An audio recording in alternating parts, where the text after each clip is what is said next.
be the team member you want to be. Yeah. Right? So what you expect from a team member from you, you should be that standard essentially. You can't be that lead that's lazing around and then you expect that your other team members to not laze around. Yes.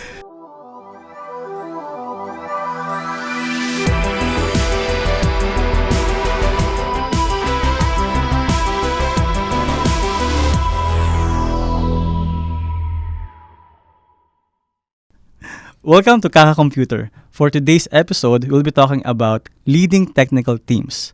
I'm John Bonso of Tutorials Dojo. I'm Cleo, a Google developer expert for Firebase. Hi, I'm Fran. I'm the CTO of Futura Labs as well as the co-founder of React.js Philippines.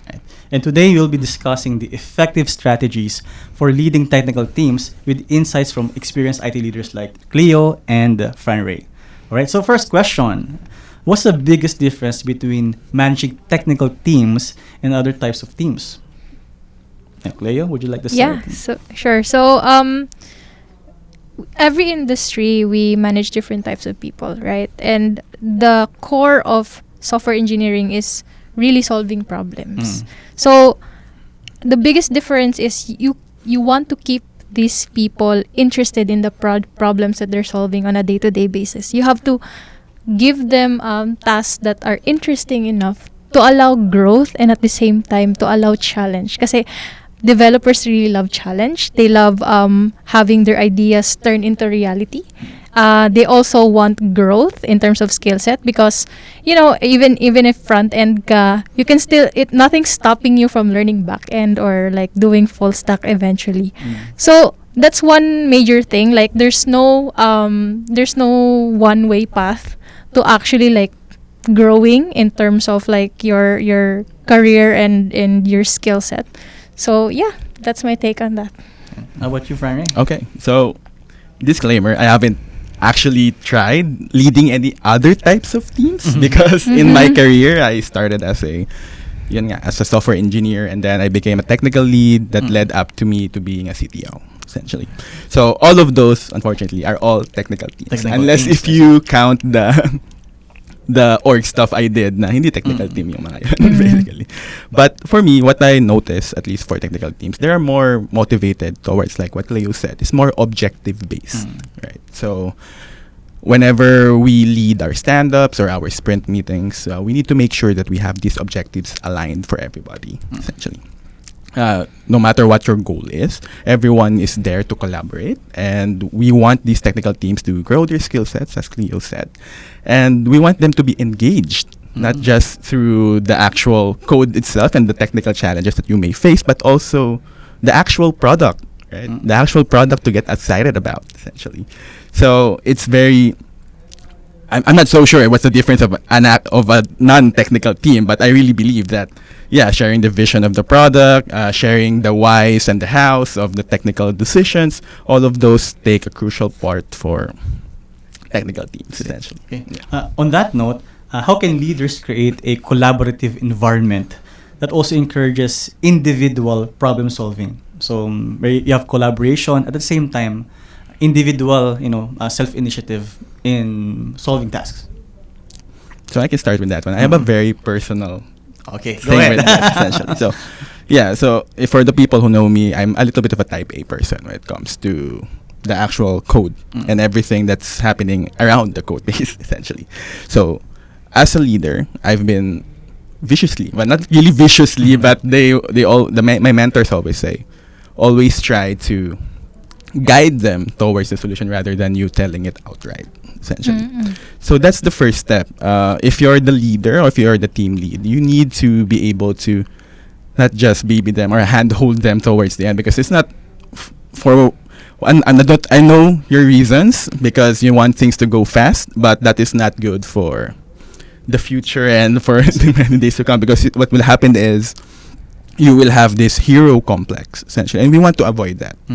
Because being a hero means you need to, when you get sick or when you're not available, your team is not self-sustaining, and we don't want that to happen. So that's number one. As a leader, you need to be able to guide them towards the solution. Not spoon-feed them. Not spoon-feed them, essentially. That's basically the TLDR from that, essentially.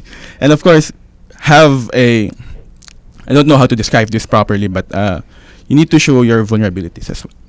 It's very important that you're not perfect, that you're not the grand maestro of everything, that you can solve everything on your own, essentially. So whenever you have your stand-ups, whenever you have your meetings, you need to let anybody else have an input. I may not be sure about this, something like that, right? And direct honesty actually helps as well, that I don't know this, I'm wrong. All of those stuff, because we're in our career, and whenever you have a team lead, you have this sense that you need to be that infallible creature that everybody looks up to, but that's not the case, right? You need to be vulnerable, you need to be honest, and I really believe just open communication really helps with these kinds of problems, essentially. Yeah, well said, man. Yeah. How about you, Cleo? Yeah. So for me, one way leaders can actually foster collaborative environment while still, like pushing for personal growth is having an open door. Like, I'm always one Slack call away from brainstorming, but I give liberty to my engineers to, like their thought process, how they actually approach a problem. But they have to consult. Let's say, okay, this is my solution. And what do you think of this? Okay, I can tell you five reasons why it will fail in production. Things like that. So, like your team, you're giving them the liberty to be creative on how they approach a problem, but you're also guiding them. You're teaching them best practices, and like they can see it from a task level to actually like the infra or application level, like what are the breaking points of my solution, or how will it scale in terms of performance testing, will it actually survive the traffic, things like that. So always have an open door, be approachable, because at the end of the day, you're not just in charge of the product itself, you're in charge of the people. So you have to be a people person, and you have to be open to them. I see. So, yeah. So I think what I see here is the concept of empathy and honesty within the teams. So it will foster collaboration at the same time, of course, individual problem solving. Yep. Right. Okay, moving on. What's an effective way to handle setbacks and technical issues without demotivating the team? And I think for me, so again, for my company, I'm actually leading a team of 10 plus 5 or so interns. I think I would say Cleo is right. So these people, technical people, they want to be inspired. They want to build something significant, something they want to be excited about every day. So one way to handle setback is, I'll give you an example. For instance, you have one developer, and this particular developer is doing a feature, right? And this person had a blocker. It's blocked, and natatakot yung tao kasi hindi siya maka-move on. Natatakot siya na ano. So what should you do? Should you, minsan may deadline siya, tapos sa deadline niya sabihin na, ay, blocked po ako. That's a bad thing, right? So and of course, as an executive, some people might fire that person on spot because you missed the deadline, especially if it's a mission critical thing, right? And it can cost a lot of money. So one thing about that is, to handle it, as mentioned, I would go back on saying honesty within the team and empathy, right? So one thing is, for team members, they should be open and honest. If they have a blocker on their end, they should tell the people, no? So also, as mentioned by Fran Ray, yes, of course, we have this hero complex, right? Some people, because they're actually quite afraid of telling that, hey, I messed up, this one. Why? Because probably the culture of the company is, all of you are type A person, alpha male, no? Can't do nothing wrong, people, no? So yeah, as mentioned by Franny, you have to be human, no? And that's the truth, because we're not infallible people here. So I think that's number one. You have to be open and foster that culture within your company. Yep. So for me, effective way is one word: ownership. Yeah. So you have to own everything that you do. One thing that could really demotivate the teams are, like extending the project timeline, like missing milestone, missing deadlines, and like they say there's one thing that they always say, that software engineering is always late. To some degree, that's true, because requirements evolved, and sometimes we have like resources taken away from us. Let's say my sick leave, ganon.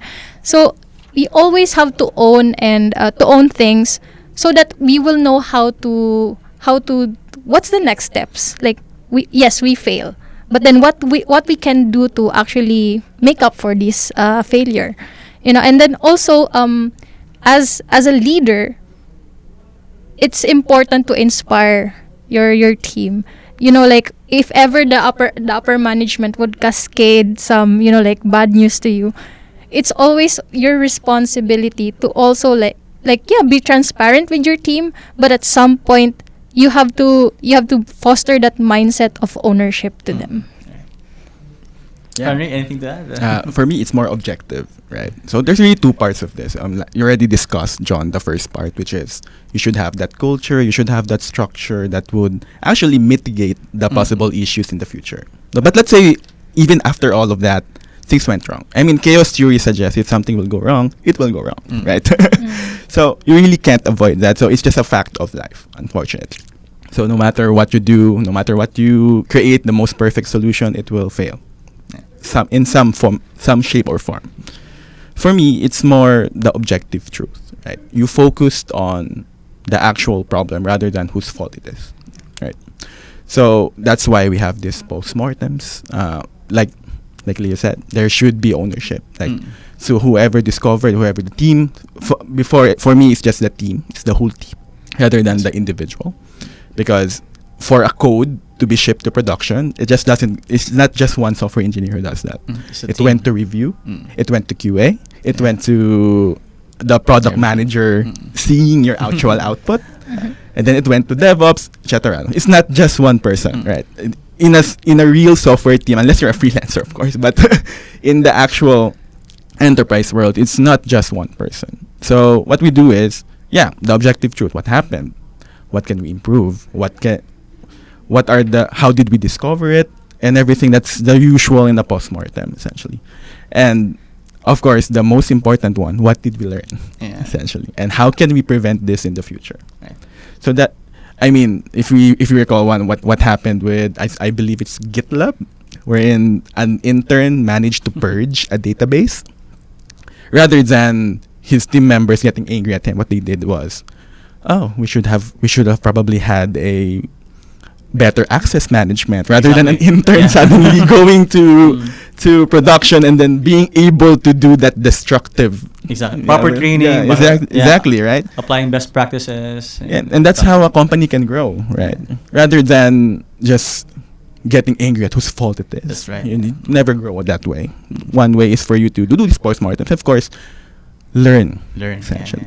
And on that note, I would like to thank, of course, you guys, or our viewers and sponsor as well. And as mentioned by Fran Ray and Cleo, to build that collaborative team, you also have to be technically capable and training, right? So Tutorials Dojo, thank you. My company also provide that training for you. We provide free courses from Amazon Web Services, and of course, free exam samplers for exam certification. So visit Tutorials Dojo at portal.tutorialsdojo.com.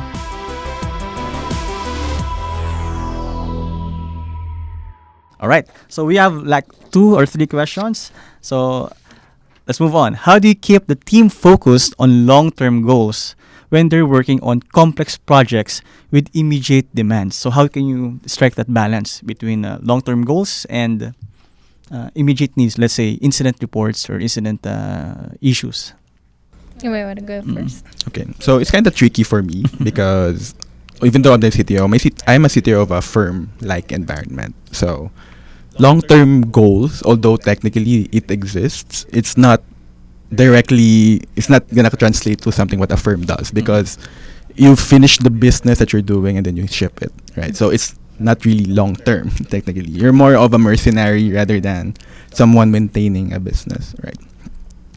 So for us, what we do is whenever we start this project, the long-term goals is essentially to keep the firm image good, essentially, to make it excellent. When you always leave the customer wanting for more, something like that, right? So that's our ever-arching long-term goal, because technically we don't have an actual long-term goal per business, right? Because it's very mercenary-like. Like you're like a freelancer, right? So for us, it's the name of the company. So on how do I keep the team focused on that? I always made sure that whenever we do our reviews, whenever they present their solutions, who maybe it may be, we need to think about what will happen if this business or this specific product leaves our doors. Do you want how do we make sure that this product will be stable, wherein they don't suddenly come back in 2 weeks and said, oh, your app crashed, something like that, right? Because that, since the long-term goal is that the business or the image of the company will remain good and excellent, essentially, we have these standards whenever we ship code. So everything needs to go to a review. Someone has to review your work, essentially. And the person who is responsible to it is for them to make sure that whatever they deploy is up to our standards, essentially. It's just we don't really have a process wherein we review everything, because once it leaves your door, it leaves your door. Right? So it's not that, we're that kind of business, right? Probably Cleo. Yeah. So I've also worked in a firm throughout my career, but for the past two companies, I think it's more of like a product and service base. So I can probably give a perspective on that. So how do you keep your team focused on the long-term goals? Always instill in your team that, like the purpose of what you're doing, like it will outlive you. Like if it's a service that actually helps people, through financial services, you are the brand also of the product that you're making. Like whatever you do, it's affecting, no matter how small it is. Let's say you're just changing color for the logo or whatever, or like adding some user validations on the front end, but it's affecting a lot. When a user touches the product, right? Like, oh, I have a really nice user experience. So these are the things that would actually be instilled in their mind to keep them motivated. And in terms of like immediate demands, of course, like when we plan for a product roadmap, sometimes it just doesn't happen, right? Because there are like business requirements, and we always have to think as well that what makes this company run is actually profit, revenue. We still have to comply with the business requirements and still keeping the purpose of what we are doing. So yeah. It's a very good perspective. Okay, on your final note, we're actually running out of time. It's a very good discussion that we have. So, very short advice. Final advice would you give for leaders aiming to build strong, motivated technical teams? Yeah. For me, I guess I start. One is, I guess, just to be honest, you have to provide that guardrails for your company. Provide that continuous improvement, and just be open. Just being honest to yourself and to your team will really go a long way. So that's number one. I think that's the most important advice in my opinion. Honesty. So for me, walk the talk. Like if you want your teams to be inspired, then be a person that's interesting. Like always keep learning, and then you're amplifying empathy towards the team. You're building a culture of engineering and creativity, and always building and shipping and really owning to things, and really sticking to like commitments and this type of thing. So yeah, be a good example and just walk the talk. Nice. Final words. For me, be the team member you want to be. Yeah. Correct. Yeah. Right? So what you expect from a team member from you should be that standard, essentially. You can't be that lead that's lazing around, and then you expect that your other team members do not laze around. Yes. You emanate that kind of aura when you're the lead. So although technically stuff will still go wrong when it comes to people, and that's why you're the manager, right? Whatever your ethics are, whatever your standards are, you need to be able to promulgate that to your actual team members, essentially. And of course, like I said, always be vulnerable. Yes. Like, empathy and everything. You're not perfect, essentially. Good. Thank you so much.